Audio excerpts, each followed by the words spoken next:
Lo bueno de venir en este horario cervantino es que llegamos a hacer el programa y aún es de día. Y mira nada más cómo nos reciben los estudios Churubusco con esta leyenda: el pasado nos inspira, el futuro nos espera. Y es 80 son los años que lleva abierta esta fábrica del cine, 23 de ellos cobijando a la dichosa palabra. Así que el pasado que nos une es ni más ni menos que 589 programas. Esto se traduce en 589 definiciones, 13.500 libros regalados, 5.000 autores recomendados y 3.000 preguntas respondidas. Y sobre todo, muchas risas compartidas. Imagínense si por cada programa hubiéramos leído un libro. Eso significa que ese futuro que nos espera es maravilloso.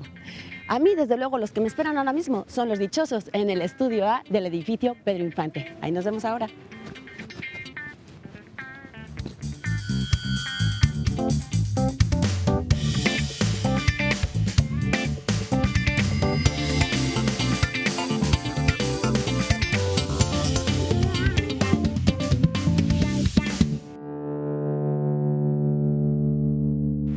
Al ver esta magnífica entrada de Laura García, tan alegre, pues se me ocurre comenzar con una cita de nuestro amigo Søren Kierkegaard, que decía que la vida debe entenderse hacia atrás, pero vivirse hacia adelante. En otras palabras, la vida solo puede entenderse con la historia, con la memoria, pero hay que vivirla con la libertad, con la creatividad.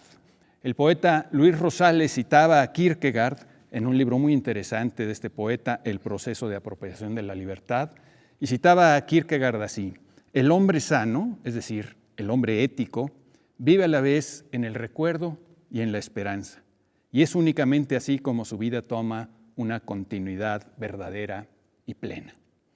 Bienvenidos a la dichosa palabra, que esta vez también tiene su juego peculiar en el tiempo.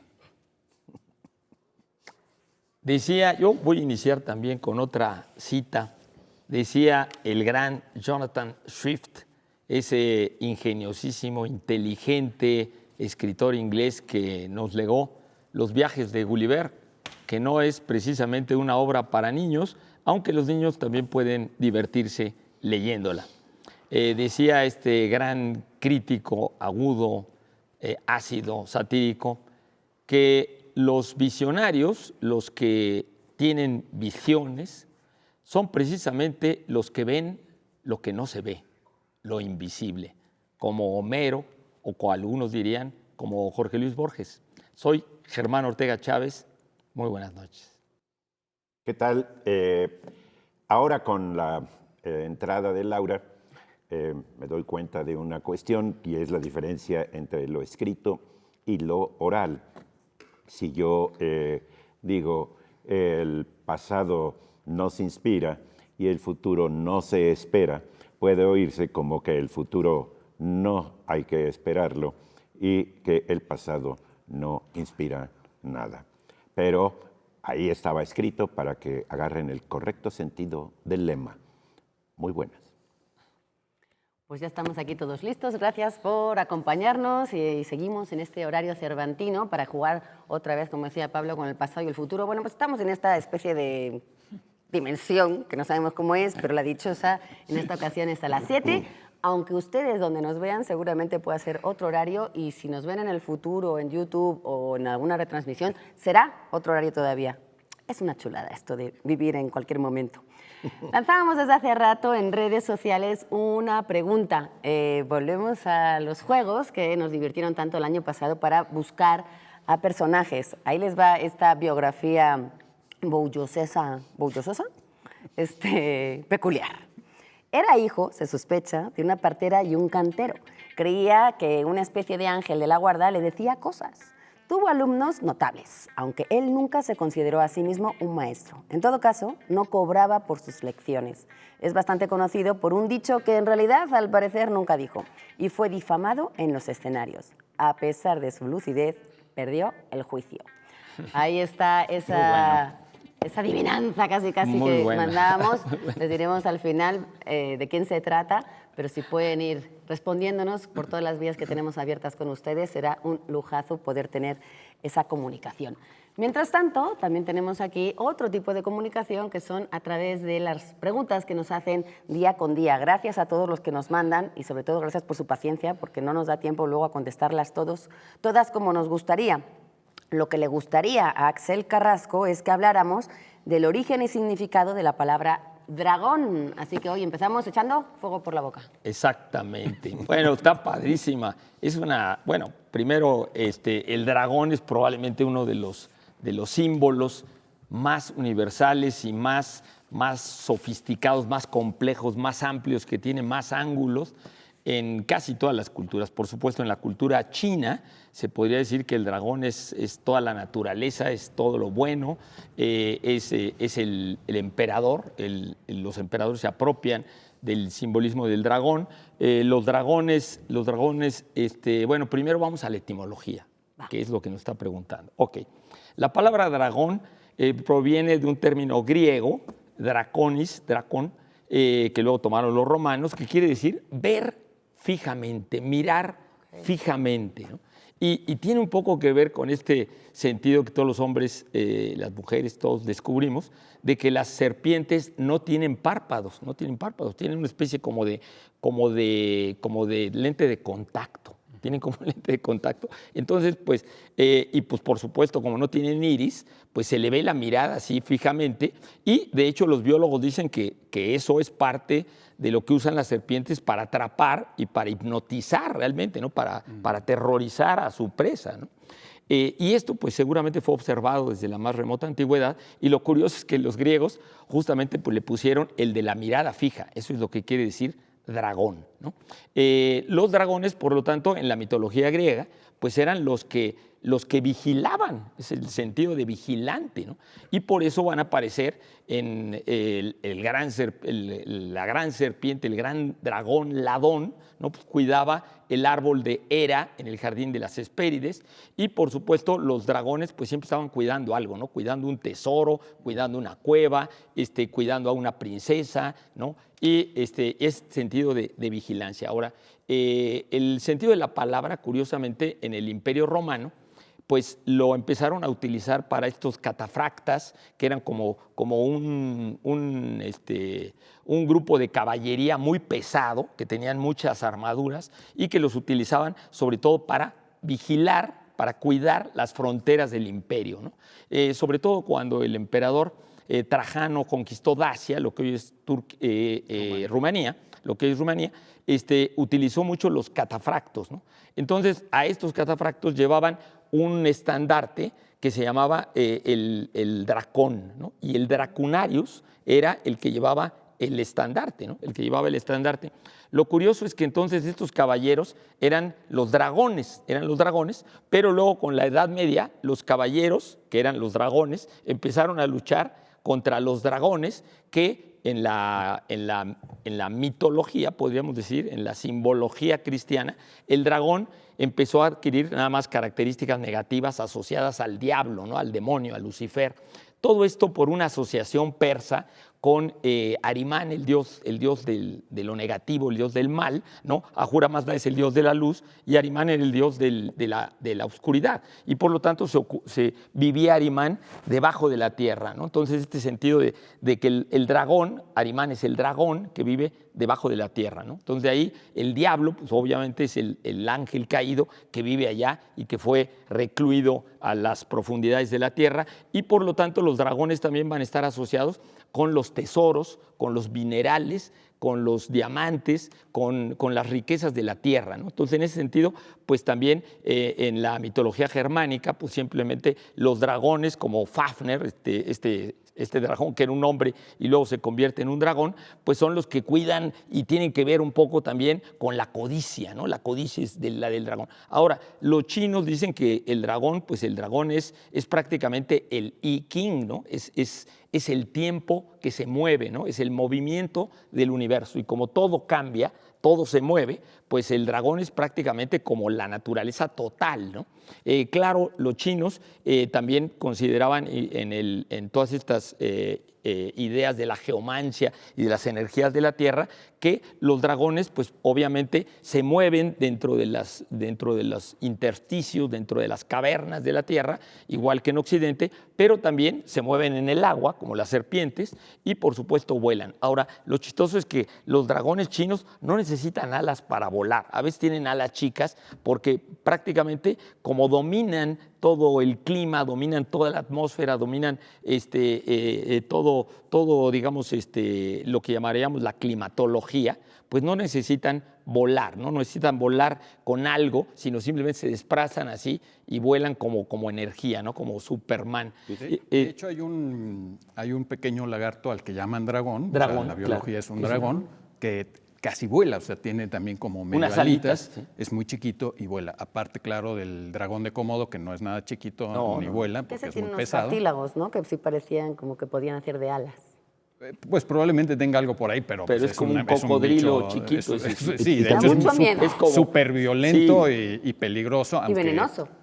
Sí, bueno, y es un animal endémico de ahí de... Y una representación que parece dragón Komodo, ¿no? es las serpientes emplumadas. Claro. Bueno, claro. Tú vela, Es que son ve deidades... esas cabezas de Quetzalcóatl, serpiente son deidades en el templo ctónicas. mayor. ¿Mande? Ajá, son deidades tónicas, es decir, Quetónico. de la tierra. De la Tierra. Aunque Oye, Germán. Quetzalcóatl, Pero le por sus pusieron plumas, sus vuela. plumas. ¿Cómo vuela sería también. el adjetivo de dragón? ¿Dragoniano?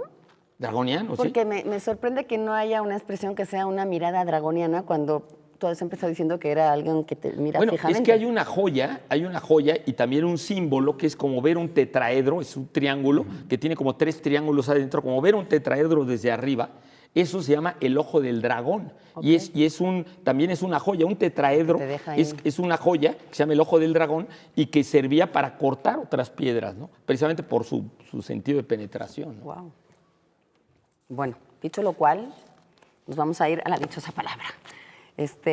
Una definición y una palabra detrás de ella. De poca importancia o poco interés, superfluo. Esta palabra de origen árabe significaba del propio lugar o nacional, en contraste con importado o lo que viene de lejos.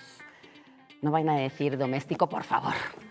Pero tenemos unos libros nacionales del propio lugar importados de lejos que están buenísimos.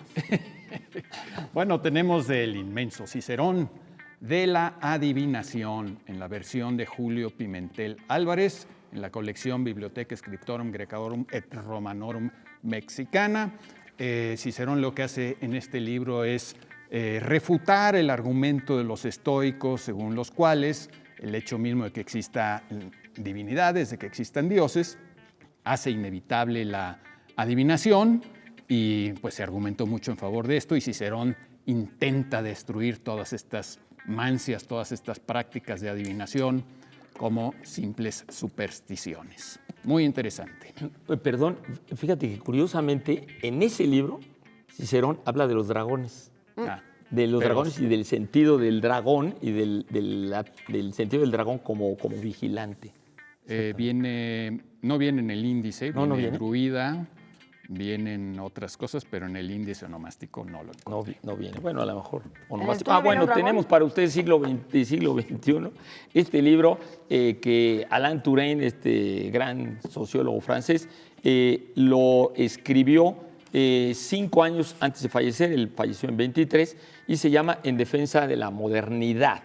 Realmente lo que dice es que ya pasó la posmodernidad y que ahora estamos en la hipermodernidad, ¿no? Y que todavía debemos conservar muchos aspectos positivos, ¿no? Muchos aspectos que son recuperables de la modernidad, a pesar de todas las críticas que ahora se hacen a la modernidad. Bueno, y tenemos también una novela de Mario González Suárez. Si aparece ahí en foto, van a ver que también en la portada trae un dragón, para que sigamos Para con sigamos las con los dragones. turbadoras, más que turbadoras, coincidencias. Sí. Es de Editorial Era. Pues yo los voy a mirar fijamente para decirles vámonos a un corte y ahora volvemos por seguir la dinámica.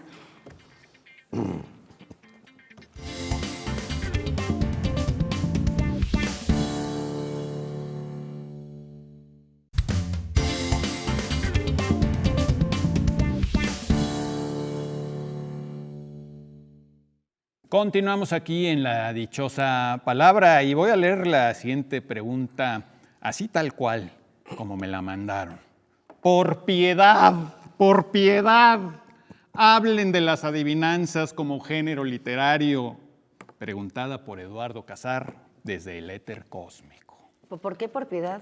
¿Eh? ¿Por qué por piedad? ¿Te la Es que, preguntó una mira, piedad? yo la pregunté porque yo también soy espectador de La Dichosa. Y te llegó esa con... Y entonces, Te desespera que no se pregunte que yo no algunas pueda cosas. preguntar, ¿verdad? Sí. Entonces, Pregúntate. sí. Y la hice porque María Teresa Miaja, una extraordinaria investigadora de la lírica y de muchos otros temas, acaba de sacar este librín que se llama Adivinancero de Hispanoamérica, del cual tenemos por cortesía de ella uno para regalar. Ay, gracias. Es un gran libro y además, bueno, las adivinanzas son... ella ya tiene otros libros anteriores de las adivinanzas. Es enorme, además. Incluso hay uno que habla de, ¿cómo le llama la palabra? Como le llamaba, sasaniles, y que era la manera como los nombres, y qué cosa y cosa le decían. Así Claro, lo eso es dice, muy de- lo dice Fray Bernardino de Sahagún. Sí, eso es muy así recogían las adivinanzas de los indígenas Sí. en las crónicas españolas. ¿Qué Y es- cosa y cosa? Y Qué continúa, cosa y ¿no? cosa. Y es que es muy interesante porque el género de la adivinanza es un género verbal. Sí. Es una pequeña construcción verbal. Yo diría que poética incluso, porque en gran parte tienen incluso rima. Rima. ¿Sí? Tengo aquí una, por ejemplo, ella pasó por allí y no la vi. Si no adivinas así, mírala ahí. Mírala ahí. ¿Sí? Se refiere a la I. ¿Sí? Mírala ahí. Realmente, el género de las adivinanzas es un constructo que además es anónimo. A veces, En ese o casi sentido, siempre. pertenece a la cuestión popular. Claro, uno puede hacer adivinanzas incluso más complejas, como la que Pablo hizo para Hoy. la pregunta en redes, que es en realidad casi una adivinanza, Jeroglífico pero- laberíntico. aunque está basada en puros acontecimientos biográficos de Reales. aquel a quien se refiere. ¿no? Pero no rima. Yo no diría que es una adivinanza, diría No, que es un esa no. acertijo. Sí. Porque no rima. Incluso la diferencia entre acertijo y enigma la acabas de decir muy bien. Es decir, un acertijo no rima. Sí. Y un enigma, por lo general, se refiere a cuestiones más abstractas. Este libro, que pesa 1.680 gramos, ¿sí? Pues lo voy a Por la pesar báscula. porque para que vean que la cultura sí pesa. Este es el peso de la Es el cultura. peso Mientras de la no sea una cultura. carga. Es una maravilla. Y además abarca todo América Latina, rimas de muchos lugares, de muchos países de Hispanoamérica. Oye, es Casar. decir, también españoles. Y siempre está implícito la respuesta, no siempre, ¿no? O sea, a veces sí, como esa que hiciste ahora de la I, no, a pero veces otras no. está Ahora, No, y le- a ver, aquí yo me sé una, por ejemplo. sutilmente. Dice, nadie lo quiere tener y el que lo tiene nunca lo quiere perder. Nadie lo quiere tener y el que lo tiene nunca lo quiere perder. ¿Qué? ¿Saben qué es? No. El pleito. El pleito. Nadie lo quiere tener y el que lo tiene nunca lo quiere perder. Es muy ese buena. es muy claro, bueno. sí está, Es muy bueno. está muy Es- bueno. y Tiene rima, incluso- y no está, una del digamos, no es un silencio, juego de ¿no? palabras, es algo que está diciendo una paradoja real, Claro, ¿no? claro, sí, sí. Hay una del silencio que es como existe mientras nadie habla. Hay Yo soy muchas, muy mala ¿no? para las adivinanzas, pero para los niños es muy buena porque es como una especie de canción. Sí, Claro. sí. Sí, sí, y el Realmente niño- es un ejercicio muy mnemotécnico, porque además, si tú dices mal la adivinanza, Ya no. en el caso de estas adivinanzas, como la Rimadas, que sí. leí, ¿no? Como la de la I, pues entonces no te sale. No te sale, no, ¿sí? no se Y entiende. tienen un tipo de entrada que va variando según el país y todo, ¿no? Y un tipo de resolución. Adivinen, si no la matas no está contenta. Y dices, caray, esto está ¿El hambre? feminicida. Es el hambre. ¿sí? Es decir, el hambre se satisface en el momento en que matas el hambre. Por eso incluso hay un matambre. ¿sí? Hay un platillo, Es muy buena, una es muy cuestión. buena. Por eso, pero siempre tienen una cosa como de mucho ingenio. Sí, De que tienes que pensar, o sea, para resolver la adivinanza tienes que pensar de una forma no literal, sino tienes que pensar Claro, imaginativamente. tienes que ¿no? hacer una cuestión de interpretación. De a interpretación fuerza. y de asociación. Ahorita que mencionaste el acertijo, Pablo, también, por ejemplo, en la novela policial, decía Borges, no policíaca o de misterio, pues justamente Feridun Hoveyda, un especialista en la novela, dice, es la novela del acertijo.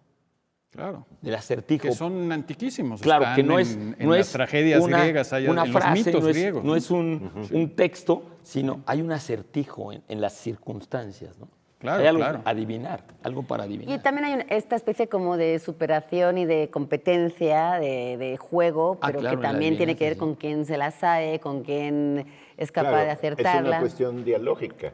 Es como un albur, por así decirlo, pero tú mándame una, digo, sin todo el contexto, por supuesto, pero sí es como una especie de ping-pong, de juego de tenis. Sí, hay que una es como... competencia, claro. Pero es también una competencia. revela algo muy interesante de cómo pensamos. Cuando no conoces la respuesta de la adivinanza, tienes que pensar imaginativamente. Cuando la conoces, no piensas absolutamente nada, simplemente recuerdas, recurres a la memoria, que es, digamos, la forma más eficiente y más barata de pensar, ¿no? Si ya la conoces, pues simplemente repites la respuesta, ¿no? Pero si no la conoces, ahí sí viene, se convierte, digamos, en un problema heurístico, un problema ¿Qué tiene que ver con sin las ideas solución afines? inmediata, ¿no? El que usa los diccionarios de ideas afines se da cuenta de que viene, por ejemplo, el verbo matar, viene con qué verbo suele utilizarse, porque pues, pasamos en matar y es matar a una persona, a un animal, lo que sea, pero se matan ciertas cosas. El hambre es un sentido metafórico y figurado, por supuesto, de matar, y entonces uno tiene que saber esos verbos, esos usos particulares del hambre, porque podrías decir saciar el hambre, quitar el hambre, pero no, matar el hambre va así solito, como una locución. Que llegas con un grupo de gente y te dices, ¿qué están haciendo? Pues matando la tarde, ¿no? Matando el tiempo o algo así. Matando el tiempo. Y para eso te exige un conocimiento léxico y sobre todo semántico importante, porque si tú no te sabes, como dice Pablo la respuesta, pues tienes que echar mano como de esa imaginación y esa relación Claro, de las asociaciones palabras y para analogías. saber con qué va a matar. Yo quiero hacer un mea culpa muy breve. A ver. Yo escribí un libro que dice que son de adivinanzas, pero no son adivinanzas. En realidad no son adivinanzas en el sentido tradicional del término, porque lo que tiene que hacer uno es como completar la palabra. ¿Se acuerdan que de chiquito a lo mejor jugaban esa cosa de Juana sí. Laló? Tú tienes que decir K, ¿de acuerdo? Juana Laló K. tiene la voz K. llena de K. Ya, okay. Bueno, un poco por ahí va lo que yo había hecho en el adivinario. Pero bueno, vámonos ya a la dichosa palabra, ¿entienden? ¿Sí? Sí, sí, sí. Muy bien. La dichosa Ya no palabra escuché nada. de esta noche, se me está haciendo bolas el engrudo, pero aquí estoy. Dice lo siguiente: de poca importancia o poco interés, superfluo, palabra de origen árabe que significaba del propio lugar o nacional, en contraste con lo importado o lo que viene de lejos y que, por supuesto, se consideraba pues, más valioso de alguna manera. ¿Qué tenemos para ustedes? Y tenemos para ustedes, de cortesía del Colegio de México, coordinado por Sergio Eduardo Carrera Quesada, este conjunto de textos y también de discusiones, 5 siglos de memoria y trascendencia indígena en la historia de México, también del Colegio de Michoacán para ustedes. Muy importante para nuestra conciencia de los indígenas y de la relación con el indigenismo también en México, de los pueblos originarios y su historia en México. Bueno, y tenemos también un libro de ensayos, en realidad es un solo ensayo, No puedo respirar, un ensayo sobre la igualdad, de L.M.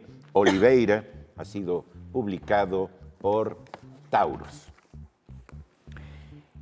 Y tengo esta maravilla de Gran Travesía de Océano. El corazón de una jirafa es increíblemente grande, de Sofía Chanfró y Amanda Chanfró, 2 hermanas nacidas en Helsinki, en Finlandia. Sofía, que es técnica en sonido, es productora musical, y Amanda, que es su hermana, que es ilustradora y una maravilla. Las dos van a estar en la FIL de este año, en Guadalajara, en la Feria del Libro, presentando este libro y también en el Encuentro de Letras Europeas. Habla de Vega, una niña de 10 años que está con su padre en una isla, la isla Jirafa, y ella tiene muchos animales imaginarios, ¿no? en su cabeza. Pero de repente un día pregunta por su mamá, ¿dónde está su mamá? Y ahí se desata toda una historia. Las propias Sofía y Amanda, que vivieron en una isla, pues además quiero enseñarles estas ilustraciones, porque aparte de que la historia es muy bonita, tienen unas ilustraciones que lo acompañan, que bueno, se nota que se conocen la una a la otra y que son hermanas y que trabajan muy bien juntas. Pero bueno, esta es una historia preciosa. Qué padre. Quiero recomendar otro libro de L.M. Oliveira que me parece absolutamente importante. Creo que es uno de los libros más importantes que se han escrito para México hoy. Se llama La fragilidad del campamento. Fue publicado por Almadía, creo que ya hay reedición de Penguin, no lo sé, pero búsquenlo. La fragilidad del campamento de L.M. Oliveira, yo se lo recomiendo amplísimamente. Y ahora sí, cosa y cosa, adivinen quién volverá después de esta pausa.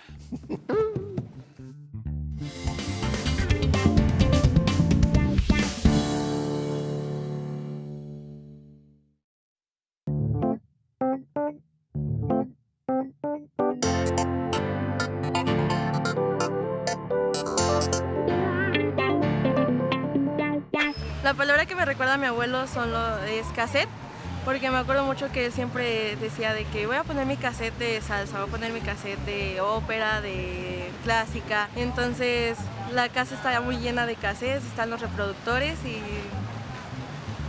mucha música mi abuelo. Yo cuando recuerdo a mis abuelos pienso en la palabra amor y ellos significan calor en la familia. Cuando pienso en mi abuelo, la palabra que me recuerda es ciclismo, la preparación y todo lo que implica. Yo sí pienso en mi abuela materna, que es con quien crecí. La palabra que se me viene a la mente es generosidad. La palabra que me recuerda a mi abuela es que siempre me decía pelón. Bueno, su palabra famosa era pelón. Lo curioso es que yo estaba greñudo. Pero bueno, en este caso ahorita sí ya tendría sentido, pero desgraciadamente ya no la tenemos. Yo cuando pienso en mis abuelos pienso mucho en la calidez. ¿Por qué? Porque cada vez que yo estoy con ellos o recuerdo algo en sí, algún momento específico, siempre pienso en el amor, en el cariño, en la paz que me transmiten en medio también de las reuniones, las comidas y el apoyo que le da mi familia. Y un ejemplo más de cómo realmente es ser una muy buena persona ante todos. Recuerdo mucho que en aquellos tiempos la palabra de lucha, porque mis abuelos me llevaban cada 8 días a una función de lucha y box. En el Parque Calles había una arena. Entonces, por eso mismo, aparte de ello, que mi mamá se llama Lucha. Es una palabra que tengo muy presente. Y por lo tanto, los invito a que sigan en la lucha con los libros y no dejen de ver el programa de La Dichosa Palabra de Laura García y sus compañeros, a los cuales les mando un caluroso saludo. Y que me regalen un libro.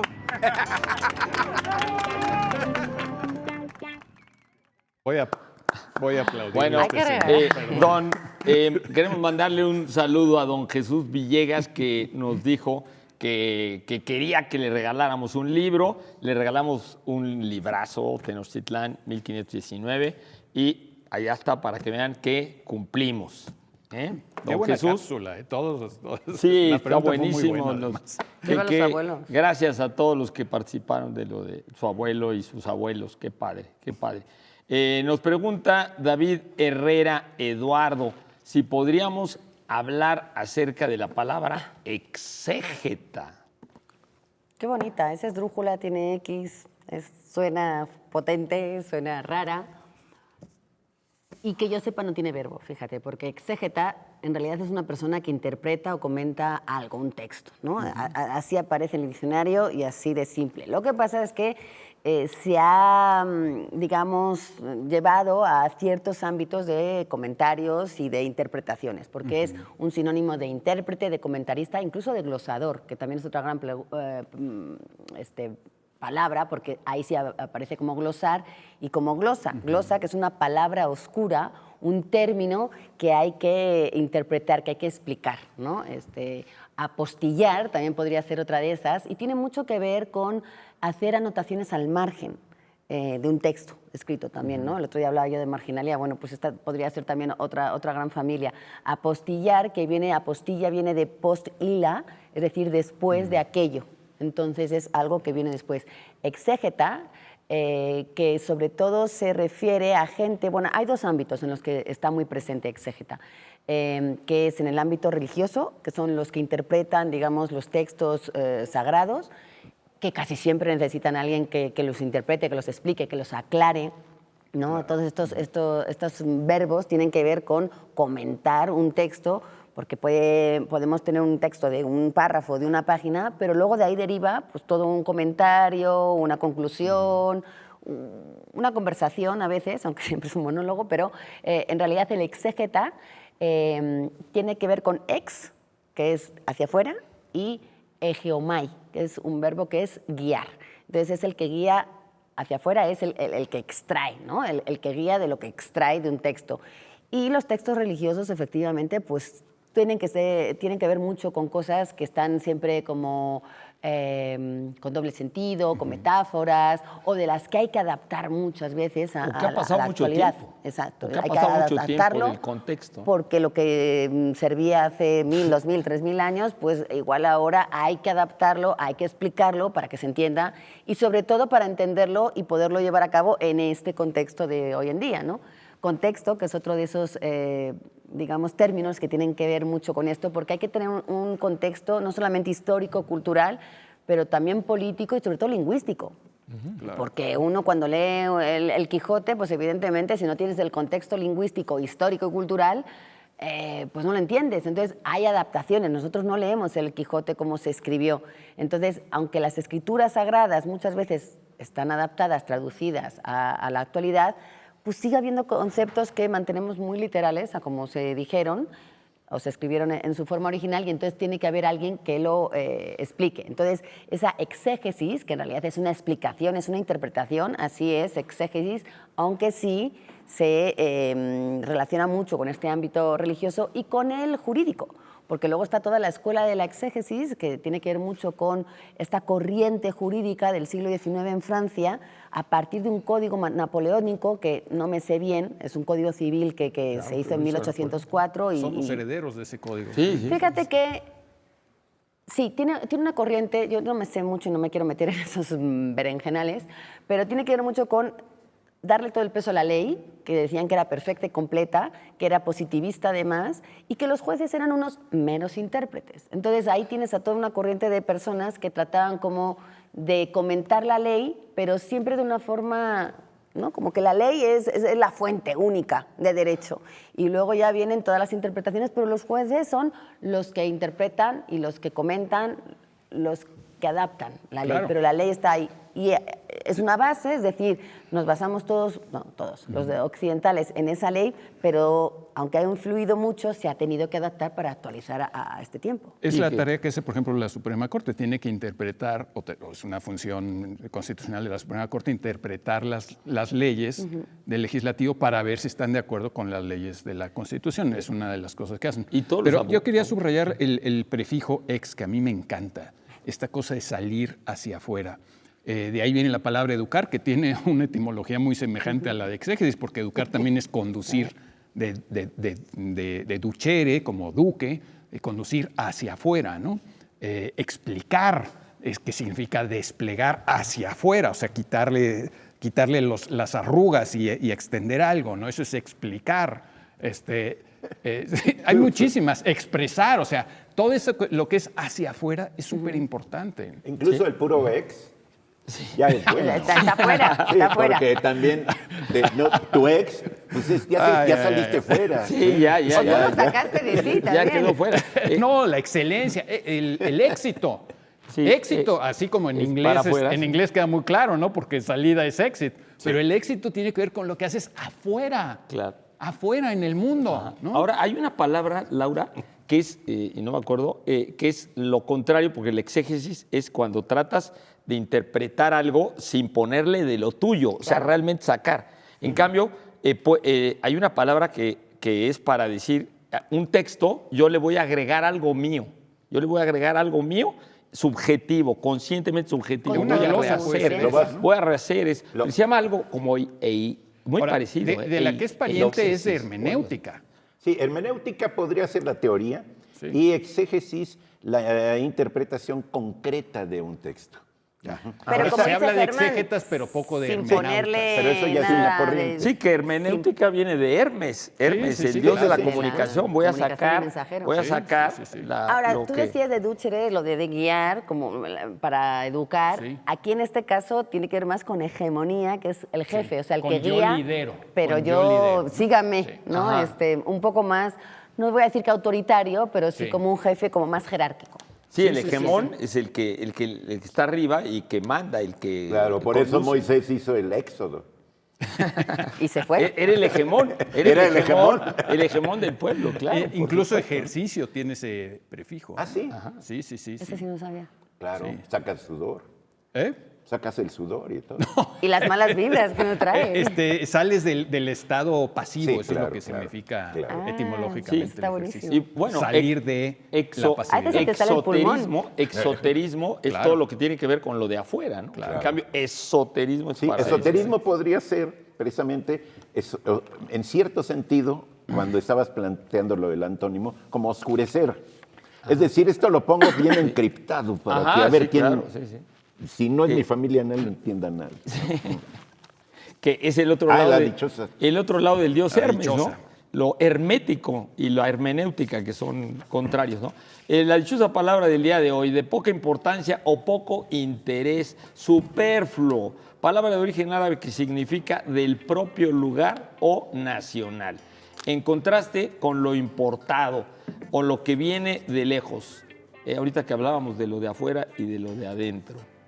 Sí. A ver. Tenemos de Alexander von Humboldt, México es el país de la desigualdad, escritos políticos. Una magnífica recopilación de cortesía de Herder o Herder. Ujú. Y de la Buenísimo. editorial Liburuac, este editorial que tiene que ver con cuestiones de ensayos musicales del País Vasco, originaria, y solo hace impresos. Y de Michael Stewart Foley, que es un historiador que también es musical y que ahora está en la Universidad de Grenoble. Tenemos Ciudadano Cash, el compromiso político y social de Johnny Cash. Y es que a estas alturas de la vida, es decir, 20 años después de su muerte, todavía no tenemos claro si era un progresista o un conservador. Y lo que hace Michael Stewart es un análisis de todo su entorno, de toda su gente, de lo que decía, incluso a través de sus letras, a través de sus entrevistas, para saber un poco y analizar el pensamiento de Johnny Cash, este músico maravilloso y pues que todavía sigue dándonos mucho de qué hablar y que desde luego nos sigue dando un bastante ejemplo de cómo son las corrientes de pensamiento y cómo son nuestras maneras de expresarlo, aunque no queramos. Qué padre. Y también, por cortesía de Edelvives, tenemos ejemplares de Para cuando vuelvas, de Ana Romero, con ilustraciones de Augusto Mora. Está publicado en la colección A la Delta Colibrí. Y Ana Romero ha dedicado este libro a los dos Luises. El primer capítulo lleva este título: Luis el que se fue y el otro Luis que se quedó. Muy interesante. Bueno, ahorita que decíamos hablando de ex, vamos a salir de cámaras un ratitito. Vuelve.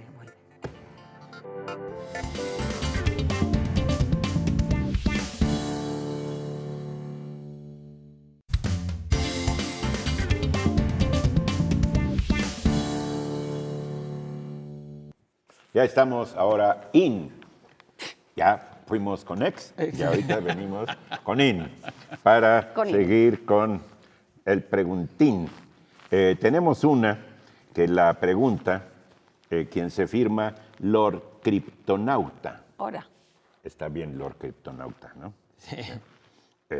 queremos una foto de Lord Kryptonauta. Un viajero secreto, criptonauta. Dice que hablemos de la verborrea. Pues en pocas palabras.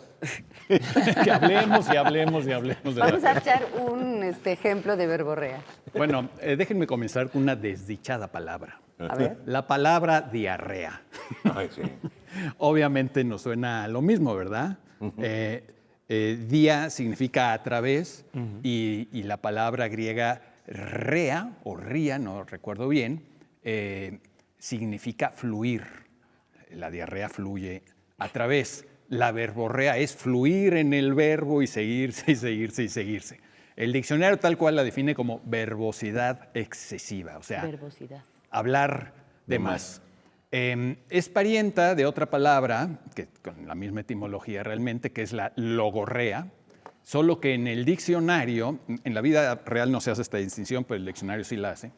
El diccionario dice que logorrea, además de verbosidad excesiva, también es el síntoma de una enfermedad. Entonces, cuando hablemos de verborrea, hay que entender que hay una verborrea, digamos, sana. Pues, o natural. Pues no patológica. No patológica. A mí nunca me parece agradable las personas que hablan demasiado. Es que va un poco ligado con el discurso vacío. O sea, además de hablar mucho, tiene que ver con que lo que dices... Exactamente. De hecho, a mí me recuerda algo que decía un escritor francés sobre otro escritor francés. No puedo acordarme de quiénes eran, pero sería interesante si alguien lo recuerda. Y describía este escritor francés, no me acuerdo si era Voltaire, Diderot, uno de ellos, a otro, diciendo demasiadas palabras en busca de una idea. O sea, pues, palabras que inútilmente están buscando una idea, no llegan a ella. Pero hay gente que no para de hablar y nada más no quiere soltar la palabra aunque no tenga ni idea de lo que va a decir. Y perdón, pero esta anécdota a mí, ya me estoy poniendo verborreico, pero me recuerda... No estás hablando de la neurología y de la psiquiatría, de cómo tiene que ver... La parte de la enfermedad dejémosla para más adelante. Solo quiero terminar de contar esta anécdota, pero sí me estoy poniendo verborreico y les pido una disculpa. Es que me recuerda esa crítica del escritor francés al otro, lo que se supone que le habría dicho el emperador, si no me equivoco, José II del Imperio Austrohúngaro, a Mozart al término del estreno de El Rapto del Serrallo. Se supone, y esto está en la película de Amadeus, y por eso ya es tan popular eso, se supone que le dijo, estaba encantado en realidad el emperador, porque la música es deliciosa y muy seductora, pero el emperador se supone que le dijo a Mozart, demasiadas notas, querido Mozart, demasiadas notas. Háganme favor, demasiadas notas. Mozart, demasiadas notas. Bueno, lo que sí es cierto históricamente es que Francisco José prohibió los encores, o sea, los encores, que es lo que es las piezas que terminan un concierto, la gente pide más y más y se les da más. Prohibió los encores porque en las óperas de Mozart pedían demasiados encores. Y es cierto que el emperador estaba harto de que le parecían demasiadas notas y sí dijo que le pusieran fin a los encores. Ahora, ¿de la enfermedad quieres decir algo? No, tú decías que logorrea y verborrea, que una está más asociada a la enfermedad. Sí. Yo creo que más bien en verborrea sí hay también la enfermedad, pero esa es la que se ha utilizado más para alguien que tiene una tendencia a hablar de más y de no dejarse interrumpir. Normalmente es como de, habla tanto, que no hay manera como de, ¿no? de meter baza y se convierte en un monólogo. Y entonces ese es el significado que hemos utilizado más, pero en realidad originalmente también tiene que ver con no sé qué cosas neurológicas y psiquiátricas que desconozco. Eso se encuentra, por ejemplo, en los libros de Oliver Sacks. Lo de que bueno, a lo mejor vayan al diccionario de la academia si quieren, chequenlo, pero lo que yo recuerdo es eso, que en verbosidad no se apunta a la enfermedad y en logorrea sí. Pero insisto, en la vida real nunca he visto que se haga ninguna diferencia. Sería interesante ver qué hizo el traductor de Oliver Sacks, porque yo me acuerdo que hay casos de este médico y escritor absolutamente maravilloso, Oliver Sacks. Les recomiendo muchísimo sus libros. Su autobiografía es una absoluta joya, creo que se llama En Movimiento. Y Oliver Sacks habla de, por ejemplo, de gente que tiene el síndrome de Tourette y otras desequilibrios neurológicos que simplemente no puede parar. Y eso pues, es ya síntoma de una enfermedad psiquiátrica, ¿no? Bueno, sí, pero yo creo que pues, digamos, en una psicología muy, muy barata, ¿no? Pues la gente que de alguna manera le falta atención o le ha faltado atención, pues hablando en una reunión quiere llamar la atención y a veces no necesariamente tiene mucho que decir, ¿no? Pero por ejemplo, dicen los psicólogos, eso sí, que la gente que vive absolutamente sola pues es la que más habla. O sea, que te encuentras en una reunión y luego empiezan a echar rollo, ¿no? Pero claro, porque están contenidos, ¿no? Ahí durante todo el día, ¿no? Y yo creo que también no te quieres quedar en silencio, ¿no? Y quieres llenar el silencio. Es un poco como el arte barroco, ¿no? Como el arte barroco. O sea, que tiene como horror vacui al silencio, ¿no? Porque te pone nervioso el silencio. A ti te gusta mucho citar ese dicho oriental, ¿no? El que sabe no habla y el que habla no sabe. No sabe, claro. O que los orientales dicen, los dioses nos dieron 2 orejas para oír el doble y una sola boca para hablar la mitad. Sí, ahí está la proporción. Que debía ser menor, debíamos tener como 18 orejas por una boca, en mi opinión, pero bueno, aquí. Sí, porque, es decir, los límites entre una verborrea de orden neurológico o de orden psicológico, como lo de que el niño mudito que no le dejaban decir nada, también son de orden cultural. Hay gente que se siente obligada a opinar de lo que sea. En las mesas de bodas, lo que tienes que hacer es originar una verborrea porque de pronto estás con una cantidad de desconocidos. Ya después de que preguntaste, ¿y tú de parte de quién vienes? ¿Del novio o de la novia? ¿Sí? Entonces, ya comienza la plática y hay veces que en esas mesas de desconocidos hay silencios muy incómodos. Claro, entonces hablas del clima. ¿Mande? Y entonces hablas del clima. Claro. Sí. Por el vestido de la novia. O del clima. No, o por ejemplo, hablas que preguntas y dices, oigan, ¿ustedes de parte de quién vienen? Entonces dices, no, pues yo vengo de parte del novio. ¿Cómo? Y ustedes, pues que yo soy hermano del novio. Ah, Karino, entonces creo que venimos de parte de la novia.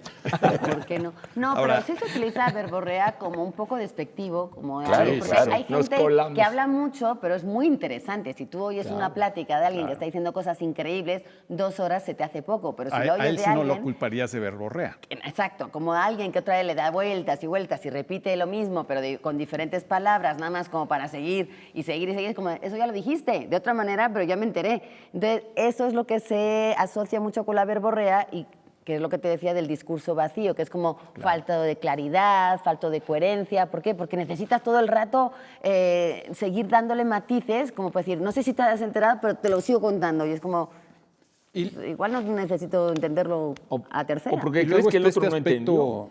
este aspecto que es también cultural de que nos cuesta mucho trabajo responder como respondió alguna vez uno de Lelutier, que llega un alumno suyo y le pregunta, maestro, ¿cuál es el sentido de la vida? Y le dice, te lo voy a responder en 3 palabras. Yo qué sé. O sea, muchas veces nos cuesta trabajo decir, no sé, ¿no? Si no hay nada que decir, no hay nada que decir y ya, ¿no? Espero que no nos pongamos muy verborreicos en la dichosa palabra muy a menudo. No, sí nos ponemos, pero también es parte de una cuestión en vivo. Es decir, si estuviéramos muy medidos con tiempos ya previstos por una escaleta, nuestra escaleta dice, échense a divagar sobre la pregunta que escogieron o la que van a escoger o lo que sea, ¿sí? Y entonces ahí no tenemos eso fijo. Y luego tenemos un chicharo que nos va diciendo corten o alarga todavía 3 minutos y tú te quedas así. Ahora, donde se nota impresionante es en el radio. Entonces, quienes hacen radio dicen, bueno, es que un silencio en radio, un silencio de, no sé, 30 segundos, es como si la estación se hubiera ido del aire. De 30 no, de 5 segundos, de 3 segundos. O sea, el radio no puede callar, no puede callar. No tienes que distraerte tampoco, porque aquí si tú te callas y nos callamos todos 3 segundos... Bueno, entonces yo entendí. Hay una película de los Beatles, ¿no? Creo que es de Richard Lester, donde dicen, ¿saben todo lo que cabe en, no me acuerdo, 20 segundos, no sé qué? Y pasan 20 segundos sin que pase nada y solo ponen los números que van cayendo y se te hace una eternidad a mitad de una película, unos cuantos segundos, ¿no? Bueno, si no tuvieran suficiente ejemplo de verborrea con esto, ya no sabemos cómo decirlo. Nuestra dichosa palabra. Lo que tienes que hacer ahí para frenar una verborrea es matar a una mosca y pedir 1 minuto de silencio. Como no haya mosca... En redes preguntamos esto que, pues es un acertijo, pero de datos reales. ¿Sí? Entonces, una niña. Era hijo, se sospecha, de una partera y un cantero. Creía que una especie de ángel de la guarda le decía cosas. Tuvo alumnos notables, aunque él nunca se consideró a sí mismo un maestro. En todo caso, no cobraba por sus lecciones. Es bastante conocido por un dicho que en realidad, al parecer, nunca dijo. Y fue difamado en los escenarios. A pesar de su lucidez, perdió el juicio. El personaje es Sócrates. Por supuesto. Que yo no he encontrado en sus libros que dijera, yo solo sé que no sé nada. Sí. Sí, es Que no sabemos de nadie que estuviera delante, entonces. Sí, quién sabe. legendario. Yo qué sé. Yo qué sé. ¿Qué es que sé? Yo qué sé. Dichosa palabra. De poca importancia o poco interés. Superfluo. Palabra de origen árabe que significaba del propio lugar o nacional, en contraste con lo importado o lo que viene de lejos. Y la palabra es baladí. Baladí. Es una palabra muy bonita. Muy bonita y suena muy árabe, ¿eh? Suena muy árabe. Baladí. Puedes tomar baladí con coca. Sí. Sí. Frío.